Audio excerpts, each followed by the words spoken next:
ಪ್ರಿಯರೇ, ದಿನದ ಬದುಕಿಗೊಂದು ಕ್ರಿಸ್ತನ ಈ ದನಿ ನಮ್ಮೆಲ್ಲರಿಗೂ ಪ್ರೇರಣೆಯಾಗಲಿ. ಪೂಜಾ ವಿಧಿಯ ಸಾಧಾರಣ ಕಾಲದ 17ನೆಯ ವಾರ, ಆಗಸ್ಟ್ 2, 2024, ಶುಕ್ರವಾರ.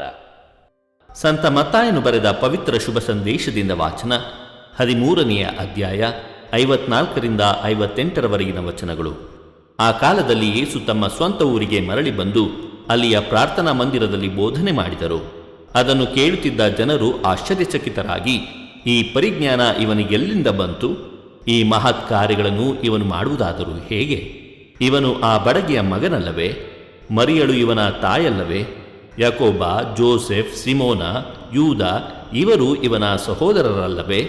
ಇವನ ಸೋದರಿಯರೆಲ್ಲ ಇಲ್ಲೇ ವಾಸ ಮಾಡುತ್ತಿಲ್ಲವೇ? ಹಾಗಾದರೆ ಇವನಿಗೆ ಇದೆಲ್ಲ ಎಲ್ಲಿಂದ ಬಂತು ಎಂದು ಮಾತಾಡಿಕೊಂಡು ಯೇಸುವನ್ನು ತಿರಸ್ಕರಿಸಿದರು. ಅವರಿಗೆ ಯೇಸು, ಪ್ರವಾದಿಗೆ ಬೇರೆ ಎಲ್ಲಿಯಾದರೂ ಗೌರವ ದೊರಕಿತು, ಆದರೆ ಸ್ವಗ್ರಾಮದಲ್ಲಿ ಹಾಗೂ ಸ್ವಗೃಹದಲ್ಲಿ ಮಾತ್ರ ಗೌರವ ದೊರಕದು ಎಂದು ಹೇಳಿದರು. ಅವರ ಅವಿಶ್ವಾಸದ ಕಾರಣ ಯೇಸು ಅದ್ಭುತ ಕಾರ್ಯಗಳನ್ನು ಅಲ್ಲಿ ಹೆಚ್ಚಾಗಿ ಮಾಡಲಿಲ್ಲ. ಪ್ರಭುವಿನ ಶುಭ ಸಂದೇಶ. ಕ್ರಿಸ್ತರೇ ನಿಮಗೆ ಸ್ತುತಿ ಸಲ್ಲಲಿ. ಚಿಂತನೆ. ಯೇಸುವನ್ನು ತಮ್ಮ ಸ್ವಂತ ನಾಡಿನಲ್ಲಿ ಸ್ವಂತ ಜನರೇ ತಿರಸ್ಕರಿಸುತ್ತಾರೆ. ಆತ್ಮೀಯರೇ, ಹಿತ್ತಲ ಗಿಡ ಮದ್ದಲ್ಲ ಎಂಬ ಗಾದೆಯಂತೆ ಯೇಸುವನ್ನು ತಮ್ಮ ಸ್ವಂತ ನಾಡಿನಲ್ಲಿ ಸ್ವಂತ ಜನರೇ ತಿರಸ್ಕರಿಸುತ್ತಾರೆ.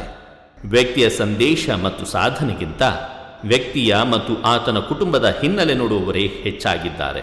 ಯೇಸುವಿನ ಜನನದ, ತಂದೆ ತಾಯಿಯ, ಅವರ ಬಡತನದ, ಸರಳತೆಯ ಬಗ್ಗೆ ಅರಿತಿದ್ದ ಜನ ಯೇಸುವನ್ನು ಸ್ವೀಕರಿಸಲು ಹಿಂದೇಟಾಕುತ್ತಾರೆ. ಇಂದಿನ ಶುಭ ಸಂದೇಶದಲ್ಲಿ ಯೇಸುವಿನ ಸಹೋದರ ಸಹೋದರಿಯರ ಪ್ರಸ್ತಾಪವಿದೆ. ಯೇಸುವಿಗೆ ಇತರ ಸಹೋದರ ಸಹೋದರಿಯರು ಇದ್ದರೆ ಎಂಬ ಪ್ರಶ್ನೆ ಮೂಡಬಹುದು.